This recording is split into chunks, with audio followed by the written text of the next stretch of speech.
they seem to have had one sort of rogue translator who just kind of decided, I'm going to just come up with my own sort of tone for this game and way of speaking for the characters, which I've come to understand is about the English equivalent of like mixing like Shakespearean English with like Gen Z internet slang.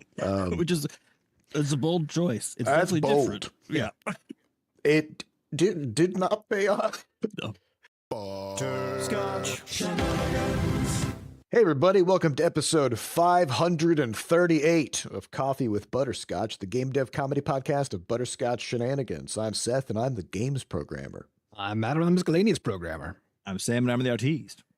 And this is a show where we talk about life, business, and working in the games industry. Today is September 11th, 2020 vibes. Before we get started, we have a warning. There's going to be profanity in this show, so be ready for that. And we'd also like to thank our recurring supporters over at moneygrab.bscotch.net. Thank you so much for your monthly donations to help keep this podcast going. So today we're going to talk a little bit more about Silksong and kind of what's been going on with that game. It's all anybody wants to talk about. Yeah. So Also clear, first honestly. off, it's interesting because it's like we get to see some indies like living the real indie dream of just like rabid fans, 500,000 concurrent players at launch. Insane. Don't even have to market the game. I remember, I might have mentioned this on the podcast a while ago, but I remember like a year ago, they changed an icon somewhere in some metadata on some website for Silksong. Yep. And the number of articles, they didn't say anything about it. They just like uploaded an icon. And the number of articles that were written about this, speculation, subreddit threads, press, Perfect. YouTube videos, you name it. Millions and millions of hours of content just popped up overnight because they changed an icon. And I was like, man, what must that be like? That's just Meanwhile, we're over here emailing 2,000 people and one person replies, and and they're like, meh. Yep. Which we just gotta make a Hollow Knight, and then we're good. That's all you gotta do. No, you and I gotta don't go know why back. we didn't. You got to go think about back that. 12 years ago, or no, 7 years ago, I guess. You got to go back 7 years ago and make Hollow Knight, and because like it's all dependent on its time. I popped into LinkedIn yesterday, which is always a mistake, but I just needed to catch up Sure. on all the people I needed to say no to when they randomly sent You're me. like, I feel like I invite, could just use a little bit of like just some of that rejection energy. I want it to be. Yeah, I just got to get some of that in there because it's people who I know are trying to sell me something, right? Yeah. So I go through like once a month and I purge that. But when you stumble onto LinkedIn, you land on their just completely insane wall of wild business influencer posts, Weird motivational business posts about Yeah. being on the grind and just stuff. wild stuff. Mhm. But so much of the stuff that I was seeing was these people trying to do here's our takeaways about the success of Silksong and Hollow Knight, and here's what you can do with your game to try to. And I'm like what? This is a phenomenon. It's a one-time thing. It's built upon. I mean, like the way I put it is it's an outlier times an outlier, right? Hollow Knight, enormous outlier. You couldn't have reproduced that at that time. And the only reason that it could be what it was because also of the time that it was released. And then you're doing a sequel to that, which is an outlier on top of an outlier. Again, these two, there's nothing you can reproduce between these things. It's literally, there are no takeaways for indie devs of like, ooh, maybe I could just do this. There's and a then we would find general success, lesson here. that There's you can- nothing there. Yeah, for Build sure. a You can time just machine. celebrate it and be like, it is fucking dope that the Team Cherry team was able to find this level of success with what is, a 2D action platformer. That is something that classically, as far as we've been in the business, everyone's like, you can't make money selling those. Don't do it, right? And like we talked about last week, that's what everybody told them at the Yep. time, Yeah. right? Yep. Well, they were like, nobody wants this, right? And people wanted it. A lot of people wanted it. It turns out.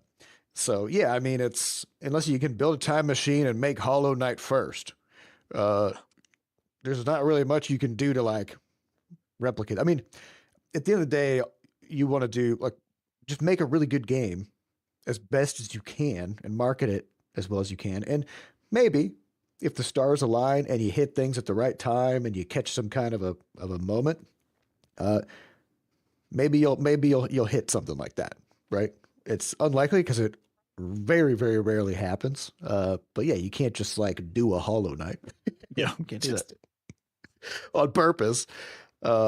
So anyway, it's been interesting kind of seeing some of the things that have popped up in the community response to Silksong and some of the troubles that they've had with their launch. So we thought we'd kind of talk a little bit about some of those things and how that kind of relates to our own experience in launching a sequel, which we did do this year with Crashlands 2. So I think the first kind of big thing is a bit of a stumble that they had with Chinese. Okay. So if you look at Steam, so recently Steam introduced this language specific review system. So when you look at review scores, it'll show you reviews for the game in your own language. And then if you dig in further, you can see review scores across all languages or in specific other languages. It didn't used to be like this until I think just a few months Literally ago. a few weeks ago. Yeah, a few weeks ago. It was just where you would see that just the overall review scores of a game, which if you have a game that's in, say, like Portuguese or something, and the Portuguese translation sucks, and the Portuguese audience shows up, and they're all like, boo, like this translation is bad. As an English speaker, that doesn't mean anything to you. You're not playing the Portuguese version. In some ways, of the it game. reminds me of like how nice it would be if when you're buying something on Amazon, if they could take the reviews that are actually about the delivery of the object, that are not about the object, but cut about the those out delivery of it. Yeah, and just sort of Yep. because I'm like, I'm assuming that's not going to happen to me, the same way that I'm not going to be reading the Portuguese translation or the Chinese translation. So that's not really going to be my experience. Not relevant, Or if there's like a item that has dimensions listed on it and somebody gives it a bad review because they're like, it's not as big as I thought it would be. I was like, okay, Right. that's not relevant to me because I know how big it is because I know what numbers are. Yep. So the nice thing about breaking the language reviews apart is that you have that effect, which is it's more relevant to you. So if you have your Steam client set to Chinese and you look at Silksong, you're going to see like a 40-something% positive, bad, Which is right? not good. If you're in just about any other language, it's like 91 to 95% positive because those languages don't have translation issues, which is good. Well, so The bad part is I what guess- happened with Chinese. Yeah. What happened with Yeah. Silksong's Chinese translation? What's the deal? So we've talked a lot about localization on this podcast, and one of the big challenges with localization is that it's a black box for people who don't speak the language that you're translating it. Yeah, I think it's the evaluation problem, right? It's like it's Yeah. also like a non-expert using ChatGPT, right? Yeah, you're going to get an answer. But if you can't evaluate it because you're not an expert in the subject matter, then you have no idea if it's true, just trust. if it's made up, whatever. You just have to decide, do I just trust this or not, right? And Of course you do. 100%. Always trust ChatGPT. Oh, yeah. a lot of people do. But when it comes to translations, it's the same problem, which is if you don't speak that language fluently and natively, because it's not even just like, oh, I took high school Spanish, like I can get a rough sense. It's like, no, because the thing that makes a translation good is the fluency bit. It's the references to cultural things and how well they pick a different, because you can't translate those. So it's how well they pick a different one. How well they tell a joke in the right context where a joke is needed and how it lands. And like, there's all this kind of stuff that you cannot evaluate. Not only you have to be not only fluent, but again, culturally fluent, right? In current stuff. In going current on stuff, in that- so that in you know that what we're talking culture. about. So even if you don't want to have somebody like review a translation or something, if it's somebody who, let's say, like immigrated to a different country but speaks the language of some other country that you're targeting, right? And they've been immigrated 20 years ago and they're still fluent in the language, and you go ask them for their advice about if is this good or not, they actually they can evaluate it in not. part, Yeah, they but may not in pick up whole. on And something. so yeah. they're going to give you an answer like, is the language at least fine, right? But they won't be able to tell you like, do the references make sense? Is this how the kids are talking these days, right? Like you'll be missing all that stuff. So it's incredibly challenging to evaluate, even in the best of circumstances. It's already really challenging to evaluate a translation when you don't speak the language, right? But that's that end bit. When it comes to localization, you're going to put your project out there localized, and you're going to have to trust somebody You have to trust somebody who tells you, yes, this is good, right? Yeah. And so how do you do that? Yeah. So in the case of Team Cherry, I guess they didn't quite figure that out on the Yep. Chinese side. We don't know what exactly their process was. As far as we know, I believe they had 2 translators, and somehow, what seems to have come out in various like press outlets and stuff, where people have dug into figuring out what was going on here, they seem to have had one sort of rogue translator who just kind of decided, I'm going to just come up with my own sort of tone for this game and way of speaking for the characters, which I've come to understand is about the English equivalent of like mixing like Shakespearean English with like Gen Z internet slang. Which is it's a bold choice. It's That's definitely bold. different. Yeah. It did not pay off. No. And sometimes a bold swing like that would. Like, I love the concept of that, honestly. It'll be pretty fun. But in a would be sequel, extremely people- amused. Yeah, people have expectations of what the game is supposed to be And like. that's what the biggest tone is. part is that it has to, because when people know that a game has been translated into their language from the original, they have some tolerance for some jank. You know, they don't expect it. Like, they're tickled pink if it feels really good and is like a fluent experience. That's what we shoot for with our translations, right? It makes people really happy to feel like you cared and they did it, but also you give them a great gameplay experience and they forget. They don't even know even that this wasn't the original language the game was in, right? But even in the case where you don't hit that mark, people have a pretty high tolerance for, oh, this is like, this line is weird, it must be a translation problem. And they'll think about it a little harder, that kind of stuff, right? And so given that people have a fair bit of tolerance for it, it is pretty impressive to take a swing so wide that you can't even end up in like that sort of things. But I think this mostly comes down to expectations because of the original, right? Because you have to, those have to match. Otherwise, what people are experiencing is not just, oh, this translation is a little janky or have made weird choices, but this is a downgrade. And you want to, like, the biggest risk you have with a sequel, which we also experience with Crashlands too, is anybody's sense that something has been downgraded relative to the original.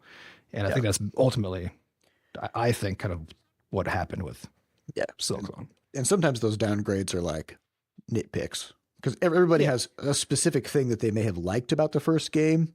And if that specific thing changes in a way that they don't like in the second game, even if other people do like it, that person may be upset about it. But in this case, it seems to be pretty universal on the shiny side that this is not good.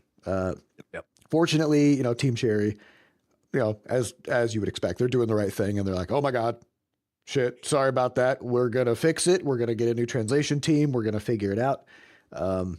And this kind of thing happens. I do think it was kind of interesting. It was interesting that with the resources they had in terms of just cash, that they didn't have more people sort of auditing stuff. But at the same time, I get it, because as a small team, bringing in more people like that is it's just administrative overhead that just takes so much time. Like, they wanted to make the game. Well, and plus, I mean, And the so reality is, like, they trusted. yeah, when you're paying a translator, when you're paying a contractor, not just one, but in this case, like 2, you think the And you would redundancy think- there is going to do the job that you're looking for. There's no reason to think that you would really need to like You need like a be third super person serious, about to audit auditing everything. this. Nah. And then you need a fourth person to audit the auditor, It's like at a certain point. Because we did this. So I guess my first note there is you should be hiring a professional if you're trying to get a game translated. Yeah. Don't hire somebody who happens to be bilingual, and like is like, ooh, I could do it. It's like, no, this is it's a real discipline. It's extremely challenging. You need somebody who truly knows what they're doing and has studied it as an art form, not just, you can't pick a rando. I'm not saying this guy was a rando.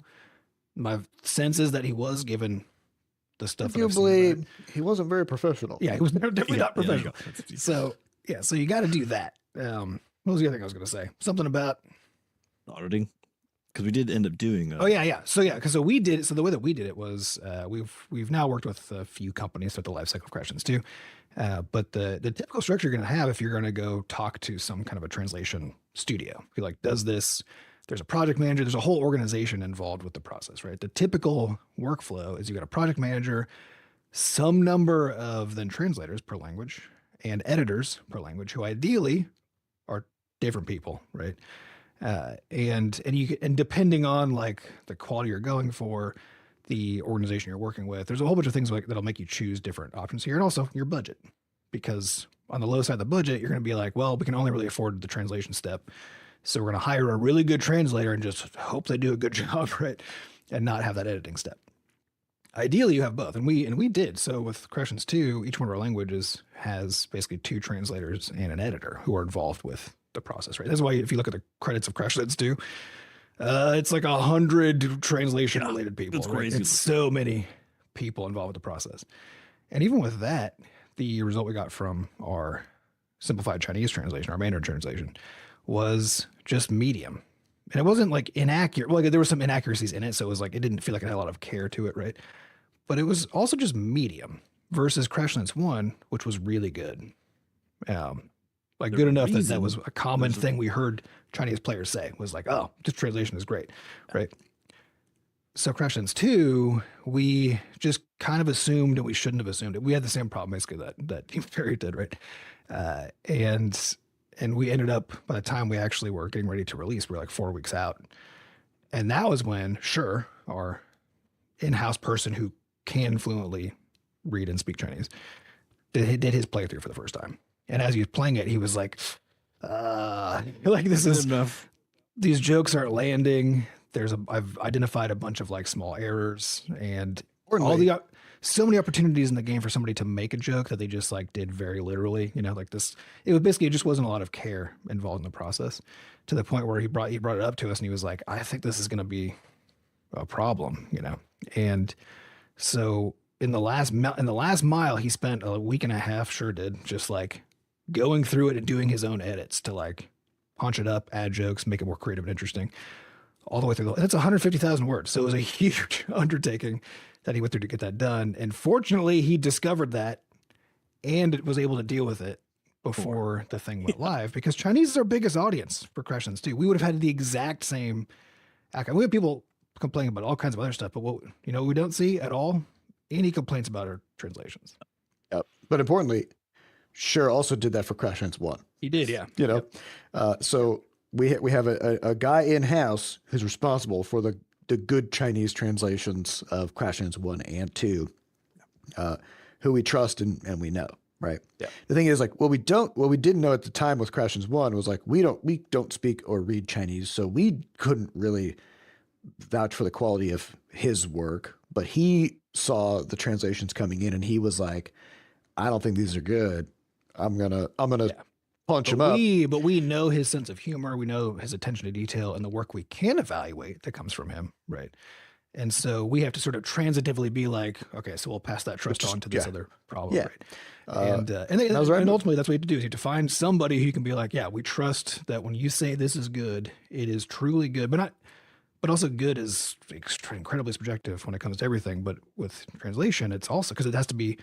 You're evaluating a whole bunch of things at once, right? And all of them can get out of whack, but also anybody. The funniest part of this to me is the tone shift, because like of all the things, it gets the highest level. It's like a direction choice, right? That in this case, this translator made with Silksong to say like tonally, I'm just going to change the vibe, which is yeah, to me is a very different kind of error than being like, I like kind of, you kind of like miss some of the meaning or almost like mistranslate in some ways, but you're mistranslating on like a granular level, like a sentence here, a sentence there. But it's very different to like essentially nail a very different vibe that you were going for, but that nobody wanted that direction to be placed in there. You know what I mean? Like that's a whole other level of like disregard.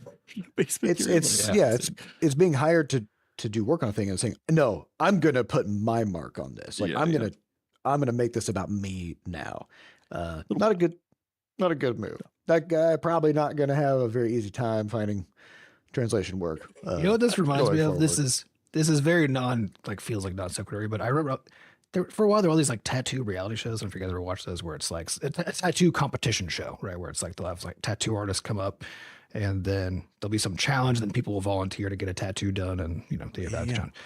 And there was one of them where the tattoo included a clock. And as the judges were evaluating it, they were like, oh, like, why did you choose that time on the clock? Right. They're just asking the artist that. And then he explained it was like some reference to some particularly important moment for him as a person that he tattooed onto this other person, right? And they were like the judges who were all like, you know, top tier tattoo artists, right?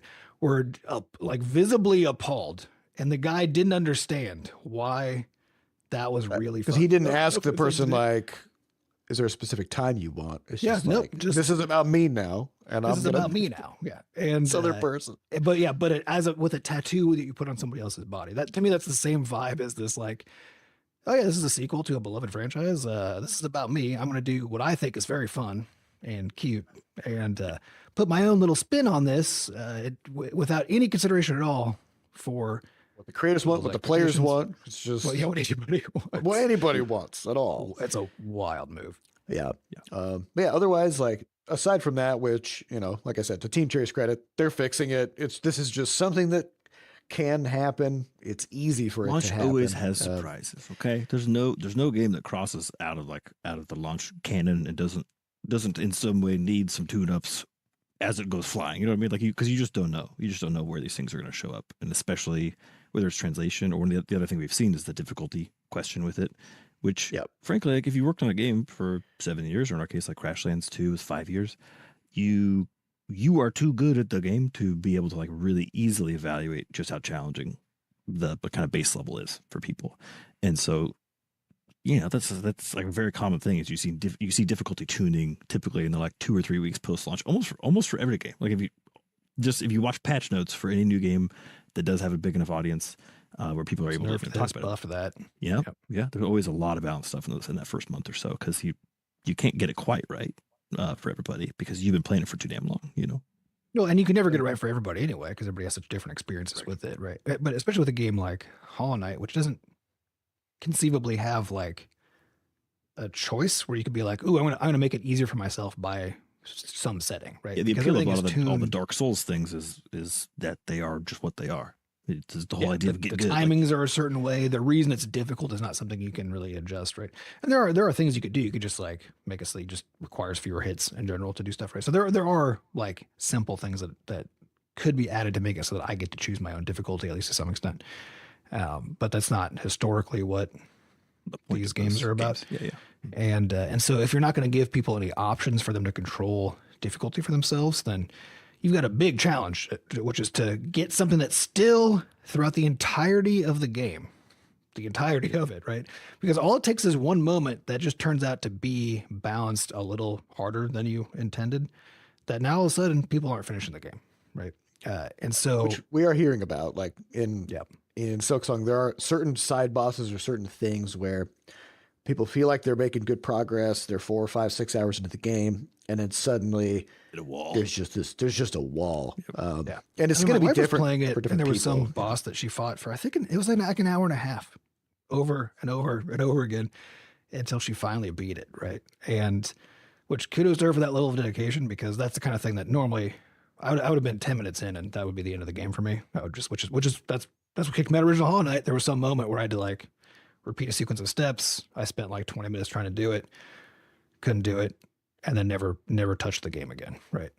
And so people who love this kind of challenge, like they'll put up with a lot. Yeah. Like in this case, they'll spend an hour and a half trying to fight one boss that's a little out of tune, right? But all it would take is a little bit more out of tune, and now all of a sudden that person had to put like 5 hours in. Yeah. And now you're really starting to lose people at that point. So my current plan is I haven't played it yet. I'm still waiting. I'm going to play it basically in like a month or two.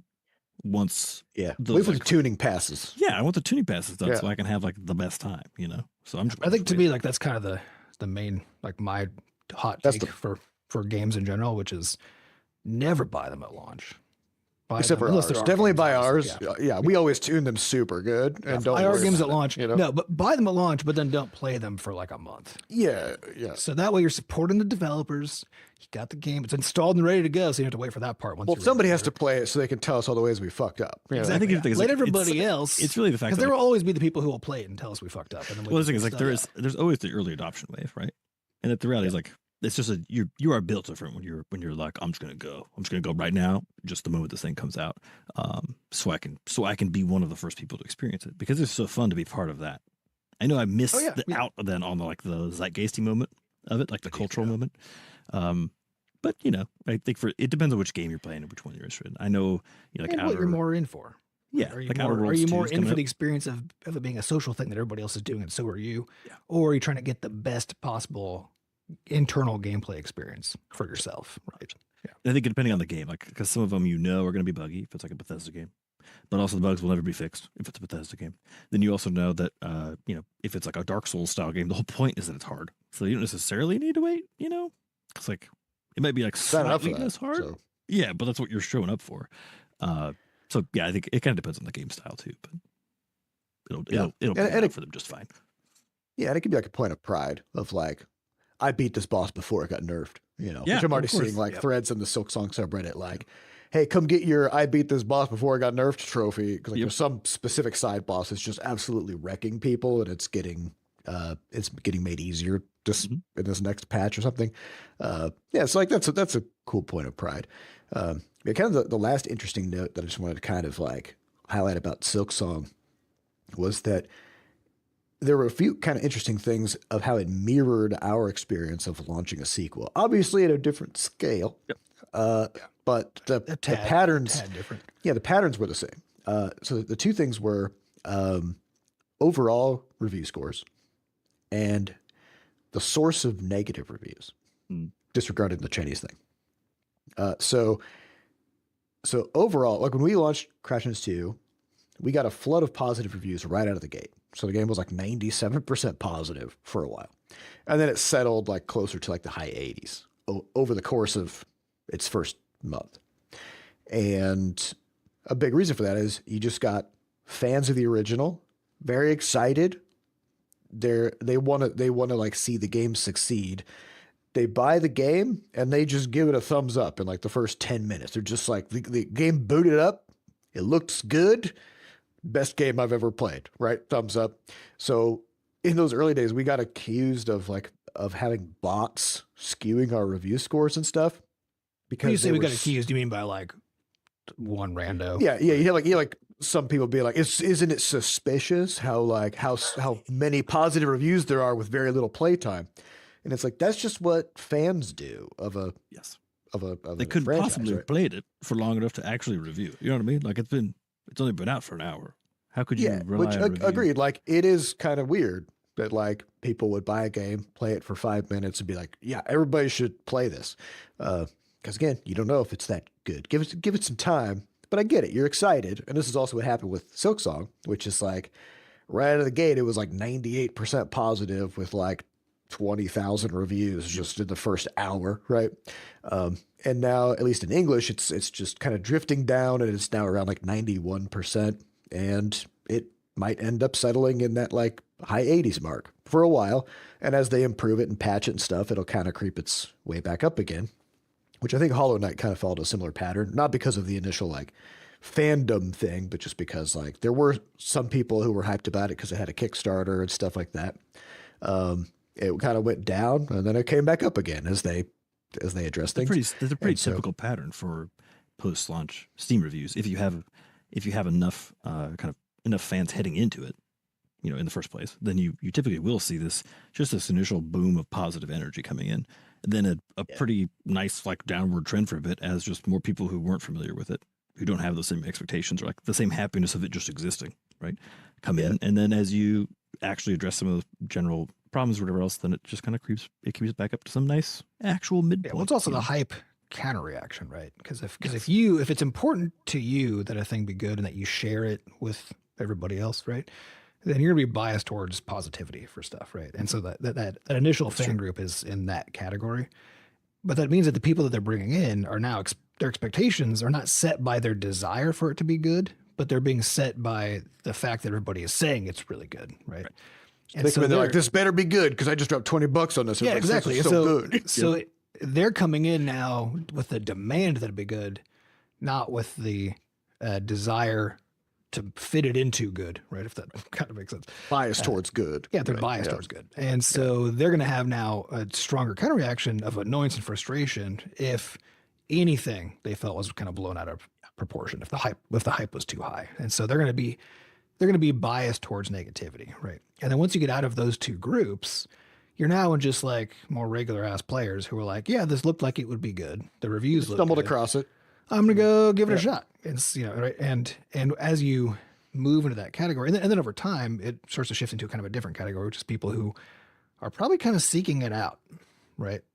Not because, but they're people who didn't get it at first. So you're like outside of the hype cycle, but you're still in the part of the people who are like, this is for them. And so I think you get this kind of general, you get this peak of positivity at launch, a trough shortly after launch, and then a slow, just kind of constant increasing positivity, right? As long as you don't fuck it up. As long as you don't fuck it up. As long as you don't patch in some stuff that people hate or whatever. Yep. Yeah, so that was kind of interesting to kind of see that, sequel to a game that had some kind of a following. Like the trajectory of the review scores is just mirrored. Like we experienced the exact same thing, albeit with several hundred times fewer reviews, but it followed the same pattern. Yeah, the other interesting thing was something that we had talked about around the time that we launched Crashlands 2, which is the expectation setting that people have for a sequel relative to the original game. You're gonna have a fandom that really likes the first game, and they love everything about it. And especially over the course of 7 years with Hollow Knight, a lot of people in that fandom, they've come to kind of revere Hollow Knight as just like, it's just the perfect game. Like you can't improve on it. It's just so good. But they're still hyped about the sequel, about Silksong, because they trust in Team Cherry, and they're like, if they did that good of a job with Hollow Knight, like I want more cool stuff, right? Yep.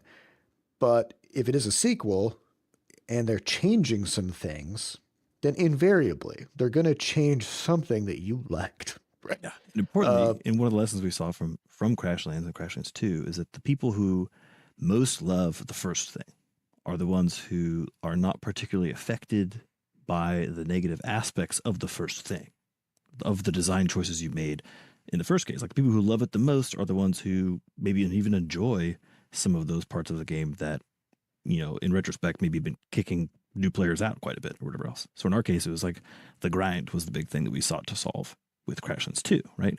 And that was actually a big part of the thing that a lot of people who were the biggest fans of the original, right? Not the people who left early, which was most of them, but the biggest fans of it, really enjoyed about that game, right? So you have this. They love a good grind. Yeah, you have this really interesting challenge then, which is like, okay, you want to make a sequel, but not make a sequel that ends up in some ways like smaller in terms of footprint and impact than the original, because you only made it to serve like just the tip, like the highest, most engaged players from the original. You want to make a sequel that expands the footprint in some way, right? That like is able to bring in more people to the franchise from everywhere else. And that does typically mean then some conflict between those most engaged players from the first one and the new audience that you're also trying to attract with the sequel, right? Which you do see in the case of Hollow Knight and Silksong. Like they changed enough of like the core mechanics of the movement of whatever else that it just feels different. It's a very different feeling game. And so you end up with, in many ways, like it's not possible to fully match, player expectations at that point. You're just at odds with them. And so it's just a degrees thing. Like how far off were you from what people wanted? And is it okay that they're like, are you pleasantly surprised, but you're like, I don't really like this, but like, I get it. And it's still cool, or is it like, I can't believe they didn't do X thing, which I don't think they have that category of stuff. It's just it's just people who, just people really expressing, they're like, I wish this was the same as the first one. But you also have that kind of dichotomy because you have these two groups of people who played the first game and are giving negative reviews to Silksong, where either they changed something that they like, or you got people who are saying it feels the same. It feels too similar to the original, which we also got. Like you have this kind of like U-shaped curve of like, some people are upset because it's too similar. Some people are upset because it's too different. Both of them give it a thumbs down. As a developer, you can't really win either of those groups because how could you? Yeah. But also, I feel like the success of a sequel is basically threading that needle so that they're just it's true. Aren't that many of either of those, and they're kind of an equal size, right? Because your goal with a sequel is to have it be completely different and exactly the same as the original. That's your impossible goal. And the way that you know that you've done it is if the complaints are equal on both sides. And the way that you know that you made something good is if then those are small populations. Because you can do it and have all those people complaining and also everybody else complaining too, right? But if you can pull it off so that it's a minority opinion and it's counterbalanced within itself, then I think you threaded the needle, which I feel good about with Crashlands 2. I think we did thread the needle, right? Yeah, I mean, when we look at the statistics, I mentioned this in a couple episodes, but Crashlands 2 outperforms Crashlands 1 by like a 2x margin when it comes to median playtime. Like players just play literally twice as much, like on average, than the original game. So that's a great sign that we managed to actually thread that thing of bringing enough of those things that everybody loved about the first one forward and making enough changes to actually have people stick around to play the rest of the game. It doesn't matter if the game's supposed to be 60 hours long if people only play it for 3 hours because, if the median person only played it for 3 hours. At that point, you're making a game that's just, you're spending so much of that dev time on those final resources that like no one's going to get to. So I guess the trick with sequels is like, how do you open it up without also casting out your original audience? It's really hard. It's very hard. And we're still working on it because we also have an announcement, which is Crashlands 2 is going into beta for its next update today, the day we're recording this episode. And it'll still be in beta on Steam the day this episode comes out. Kind of to Sam's point about like threading that needle of especially those first several hours of getting people into the game and kind of showing them that it's the same but different, but not that different, but pretty different, but also the same. Like that weird thing. We got lots of new stuff in this update that continues to kind of like massage that side of the game. Like lots of new like play styles. In the last episode, we talked about the new strange creatures that'll pop up on the map. We've got like new side bosses. We're calling this update the Overflow update because as we've been playing through it, we've just realized like this game is just kind of overflowing with stuff now. Like there's just a lot of stuff. We were going to kind of focus the name of the update around bosses or something, but even though we're adding 5 bosses, they feel like such a minor part of the update because of how much stuff there is that it seemed like it would be underselling it, to like kind of frame it that way. Only when there's like basically added like 50% more equipable items, which is insane. Yeah. Because we had 65 because like in Crashlands 2, we had these equipment sets that as you piece them together, they kind of create a play style, whether it's about throwing spears or using fire to burn things or being a poisoner or whatever. And those are comprised of different items that you equip to kind of build the set. And originally we had 6 different sets they were comprised of 65 different items that you could mix and match to build these out. And now we have 8 different play styles with 96 items to build them out. So that's like 50% more combat items that are all unique with different effects and stuff. We got the 2 new play styles. It just like spoiled for choice. Yeah, there's so much now in the game. So if people want to check that out, we're going to have some information in our Discord server over at discord.gg/bscotch. There's a Crashlands announcements channel. And so all the information about the Crashlands 2 beta on Steam will be in there. And definitely come check it out. Give us some feedback. Let us know what you think. And we'll be officially launching this update pretty soon. That's why we're going into beta. But yeah, definitely check that out. You guys want to get into some questions? Do it. All right. So these questions come from our listeners over at podcast.bscotch.net. Although now that we're on YouTube for real, we're going to start looking at YouTube comments as a source for questions, just in case anything good kind of squeezes in there. So definitely drop some comments on our YouTube video for this episode, and we'll see if anything good pops out. But the highest uploaded question from podcast.bscotch.net comes from Jumpy Lumpa Leapy Low, who says, I don't like the word news anymore. I just have a bad association with all the blech. Where do you get your world, national, local, and personal how life is going updates? I feel like there's no good answer to this question. Yeah. Well, I have an RSS feed reader. Yeah. So I use Feedly, But there's a jillion of them. But I've used Feedly for 1,000 years, and it's free, and it does exactly the job I need, which is I can put things in it, and it shows me the things that I put in it. So I use that, and then I'm just really careful about curating stuff, and I reach for basically for me, it's all about the source. That's what actually matters, and this has always been true, right? But especially in the kind of completely insane media environment that we live in today, what matters more than anything is what the source is, and if you trust it, and what it's trying to accomplish, right? And so I try to find news sources that are not driven by clicks, because click-driven media, which is what most of media is today, it's not. Its goal isn't to tell you things that are true, right? Things that are owned by billionaires, their goal certainly is not to tell you things that are true. And so I just try to avoid all of those, and I try to find more like fully independent, subscriber supported, or public supported kinds of media sources like ProPublica, 404 Media. There's a handful of them that are just particularly good, that do like real deep dives that aren't beholden to how many clicks can we get and are the billionaires who own us happy, right? So I try to do really careful curation all into a feed reader so that I can just pop up my feed reader every morning and just flip through it, right? And then, but most of what I subscribe to is just individual people's blogs who I like and trust. And so I do this for tech news. I don't do this for a lot of like national news because there's a tiny number of sources for that are slow enough that I trust. Again, like things like ProPublica, right? And so those, I have a really tiny set of sources, and most of what I'm reading about is tech. Is just trying to figure out what's going on with the game scene, what's going on with the web dev scene, like what's just going on there. And for that, I love the fact that people are just out here writing articles on their own websites, right? Publishing a feed that I can tap into, that I get to like see, I get to just hear a person's opinions about something. And having it all in one place through a feed reader is the way that I do it. So that's someone you my trust, approach. Who I trust. Yes. Yeah. It's also about cutting out.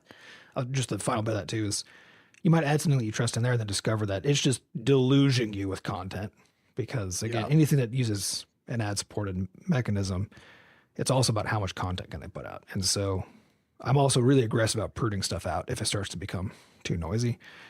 Things like Wired has some great reporting, but they have one feed. And that feed also includes, hey, Amazon's doing a sale on this thing today, right? And so I had this like constant push pull of like, is it starting to get too noisy? Is it time for me to, to fire Wired out of my feed, right? And I'm pretty aggressive about that so that I don't get overwhelmed by people trying to sell me shit and stuff that just isn't real.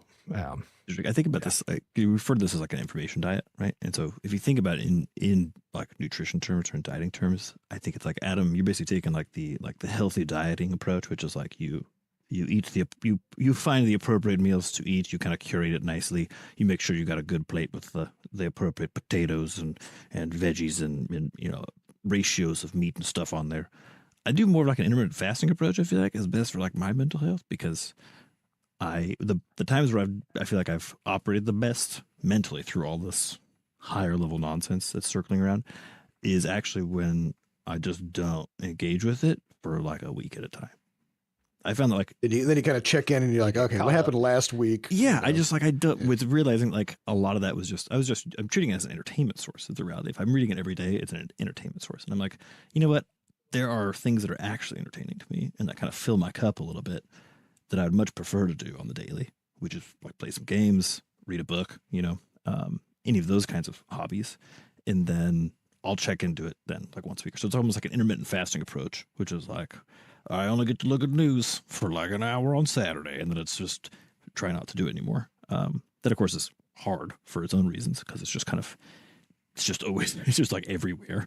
And you still have to identify your news sources that you're going to go to. Exactly. So you still kind of got to like do some of that stuff, but a lot of it is just sort of trying not to have to engage with it as much as possible, because the reality is, as fast as the news comes, it's like most of it just doesn't matter. It's just a lot of it is it's so much noise it's very speculative.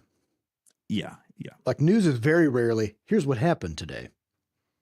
Yep. And then, that's what you get. It's always, what could this possibly mean? Let's go talk to 35 people and get their opinions about what they think this connects to this or that or the other thing. Like I try to stay, a lot of the news that I try to consume has more to do with business stuff and like what's going on with like jobs reports, like, you know, things that are a little bit more like data oriented. But man, it's hard to find that stuff that comes in a way where it's just like, here are the numbers.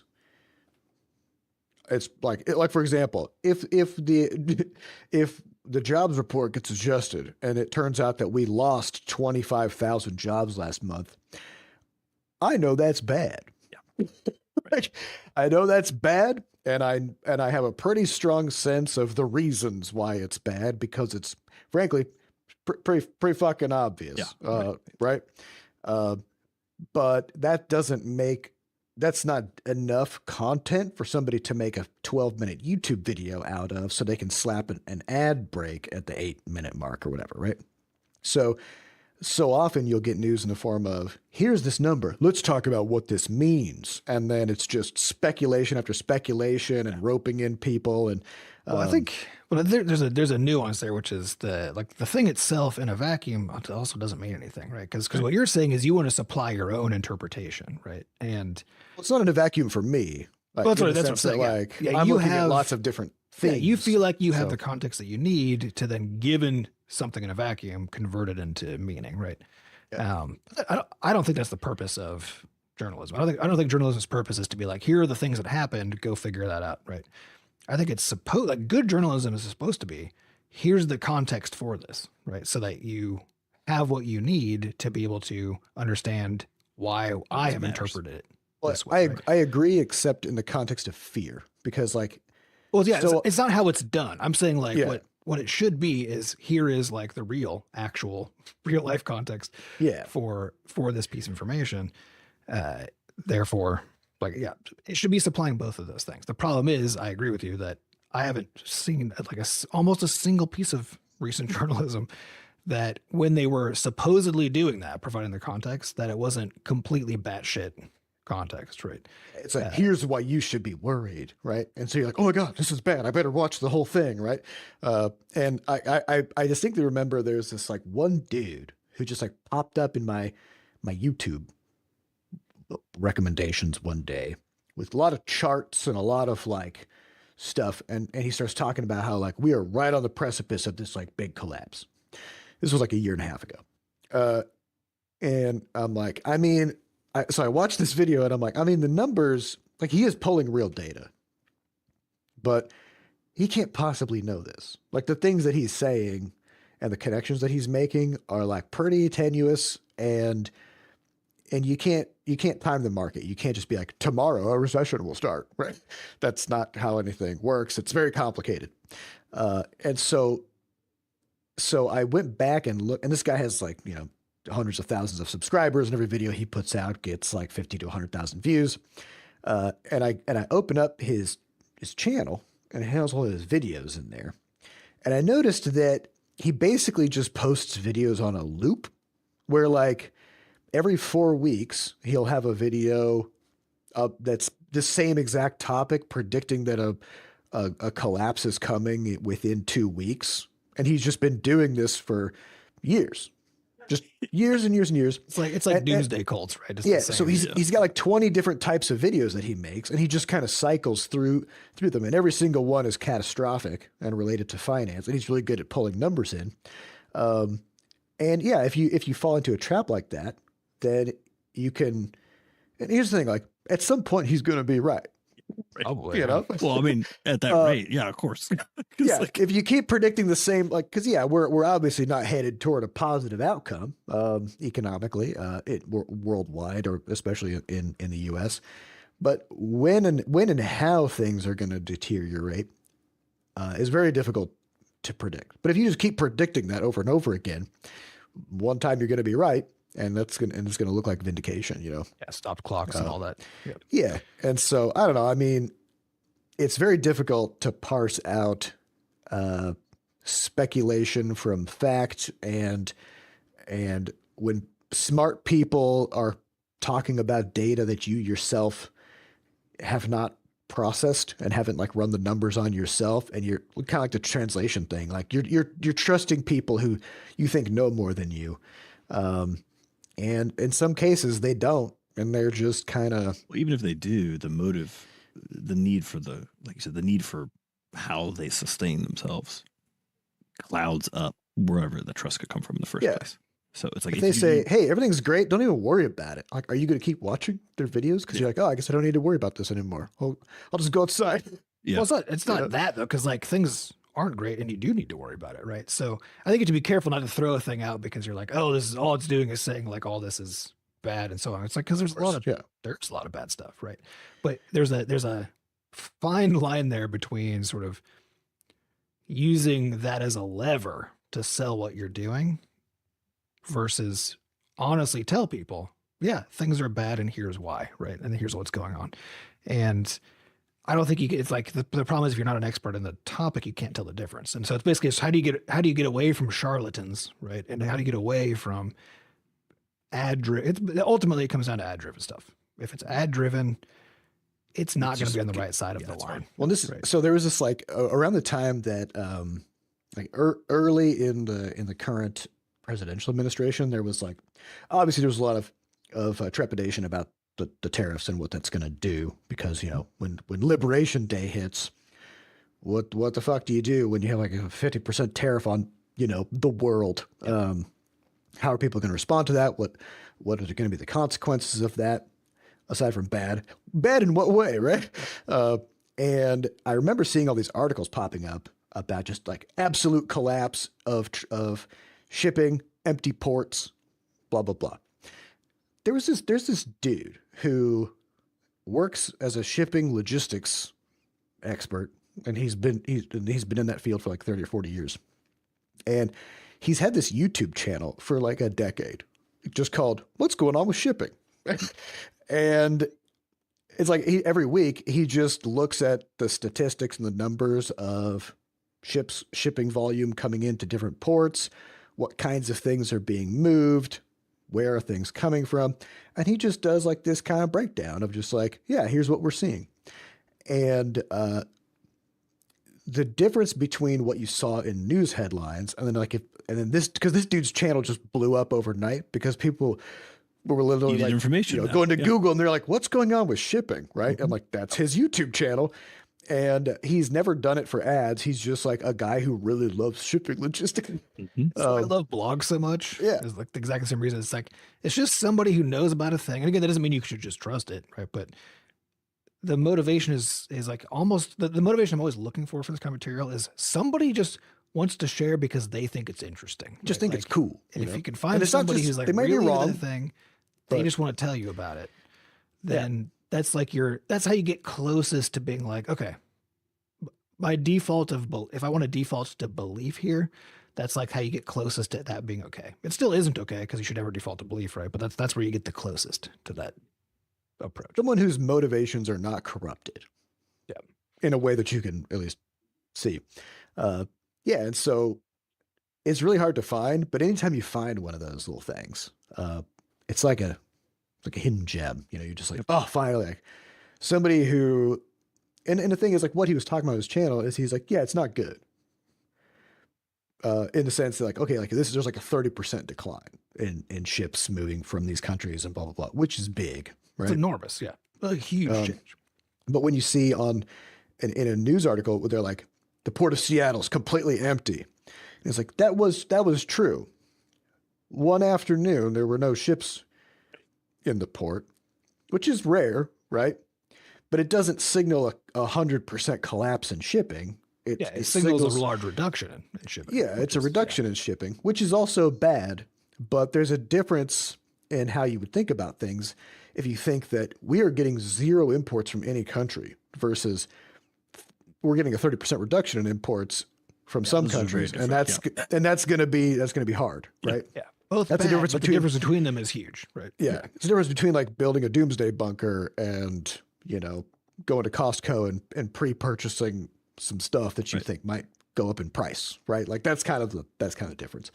And again, I'm not downplaying how bad some of these economic decisions are, but it's important to kind of try to modulate it with actual facts and data and try to predict what the actual outcome is going to be. Yeah. Well, and basically what you're saying is determining how bad is the goal. And if the only media intake is ad based or billionaire driven or billionaire funded, if those are your two source of information, right, then they're either going to be telling you that things are fine when they're not, or that things are much worse than they are, right? Yep. Neither of those are to say that things are fine, because things are not fine. Things are bad. But you do need an accurate understanding of bad in what ways and how bad, right? By people who actually are experts on the topic of like that particular aspect of badness, right? Like, what does that thing actually mean? Because there's a million ways for any of the bad things to unfold along particular dimensions. And once you get outside of your lane of knowledge and expertise, you're just making shit up. And so trying to find people who like won't make shit up about the domains they're not experts in. And this is also why like I feel like these days everything's about editorials, and like all of the news that people are like posting all the time are just it's editorial shit, right? By just people who don't know anything. Yep. They don't know a fucking thing. They can just put words together. Often they can barely do that, but usually at least they can put words together, and that's their domain of expertise. They can have opinions and articulate them, right? That's their domain of expertise. But they don't fucking know anything. And there's nothing that tells you this more than having them start talking about something you do know something about. Yes. And every time somebody whose job is, I write opinion pieces, starts talking about something you know something about, you will see they are so full of shit, right? So I think the one obvious thing to do when it comes to news is don't read editorials. Don't read opinion pieces. Those are not news. You can do them because like you want to dissect them or you think they're unless it's an opinion piece by someone who is a subject matter expert and the thing they're writing about is that subject. Yeah, that's just rare because those people don't get paid to do it because it's not. I think you just got to recognize when you're looking for entertainment versus when you're looking for information. And I think the vast majority of the time you're looking for entertainment. Actually, in terms of like your own impulse, like you just want something to read, you want to know something, or validation. Sometimes you're like, I feel bad about this. I think this is really bad. And then you go find articles that are like, yeah, this is really bad. And you're like, I knew it, you know. And again, it might be. Yeah. Right? But if that's the way you're finding that information, you're not going to find the more informative pieces. And I think that ultimately the problem here is that there isn't an entity you can go to where you can just be like, okay, I'm going to use that. And that's my source of like you can't go to. There never has been. You can't go to anything. You know what I mean? Like the bigger the name, honestly, the more suspect it is, right? You can't do it. And that's why, and this is of course why the problem too is that the people fall down like into these insane rabbit holes. Oh, because now you have to go find like individual people or small organizations that don't have the same motivations, right? The problem there is that we aren't taught how to do that. We aren't taught how to evaluate stuff. And this is why you end up on the opposite side where it's now some insane YouTuber's rabbit hole of conspiracy theories, right? And so we're pitted, we're trying to live in the space in between media conglomerates owned by billionaires and insane conspiracy theorist podcasters and YouTubers, right? And that middle ground there is a really hard space to navigate. And it's really easy to fall one way or the other down these things, right? And so it's all about just you're keeping your head on a swivel just all the time, looking for like, why would this person think that, right? What's the motivation here? And just try to find people who truly are actually experts. And I think that's the main thing is somehow over the past decade in particular, but just in general, the idea that it's good for somebody to actually know what they're talking about has just like. I think the question is, what's the litmus test of whether somebody is an expert? And something that I've kind of noticed is that there's not that many people who are willing to not answer a question because they don't have the information. Yeah. If an expert will not answer a question they do not know the answer to. And I love this because like every now and then, say like Ezra Klein will interview somebody or, you know, like somebody who's an economist or something. And then he'll be like, how does this relate to like historically what happened in this country at this time period? And they're like, I'm not qualified to answer that. Yeah. And then they just move on. And I'm like, yes, great. Like stay in your lane. Stay in your lane. You know, it's okay if you don't know stuff. Just don't go into it because you don't know. Right. And so, if you want to speculate, that can be fine. Just preface it with, I'm speculating here because I'm not an expert in this topic, right? It's this presentation of just like, yeah, everyone's just allowed to have an opinion and we should just treat those all as equally valid. You know, It's like the Chat GPT test, right? Because like Chat GPT is a bullshitter. It doesn't have a concept of knowledge. It doesn't know what it knows, and it doesn't know what it doesn't know because it doesn't know anything. It doesn't know. It just says stuff, right? And so you can ask it pretty much anything, and it's just gonna give you an answer. And oftentimes, if you are a subject matter expert in that topic and you ask it something and it spits out an answer, you know it's wrong. But if you weren't, you have no idea, and you just kind of have to trust, right? And so, if you don't have to, you shouldn't trust. You Well, kind of exactly, do yeah, trust, but you shouldn't. yeah, and so like if a person talks like, I think Joe Rogan is like the Chat GPT of humans, right? Like That feels Absolutely.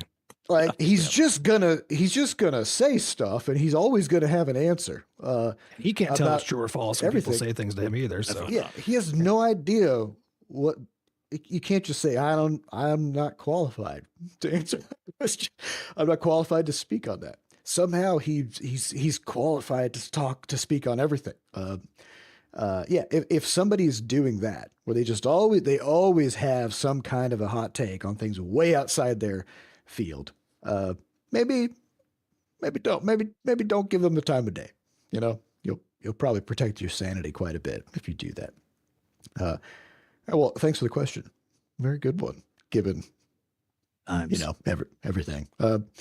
That's all the time we have for this week. We'd like to thank our producers, Fat Bard and Sam Butterscotch, for putting the podcast together, and thanks to our community moderators who keep our Discord running. To get more involved in the Butterscotch community, just go to podcast.bscotch.net, where we have links to the Discord, a way for you to donate, and links to the podcast archives. And if you haven't yet, head on over to Steam, the App Store, and Google Play. Pick up Crashlands 2, Crashlands, Levelhead. We got older games too, Quadrupus Rampage, Flop some of them Rocket. are on Switch. And, Some of them still Xbox. work. Yeah. So pick up all our games, and if you've been playing them and you haven't yet, go ahead and give them a review on those platforms. That helps quite a bit. And now that we're on YouTube, give us a like, give us a subscribe. You know, smash that like button. We finally get to say it. Smash that like button, you guys. We appreciate it. Yeah. And thank you all for listening, and we'll see you next week. Bye. Bye.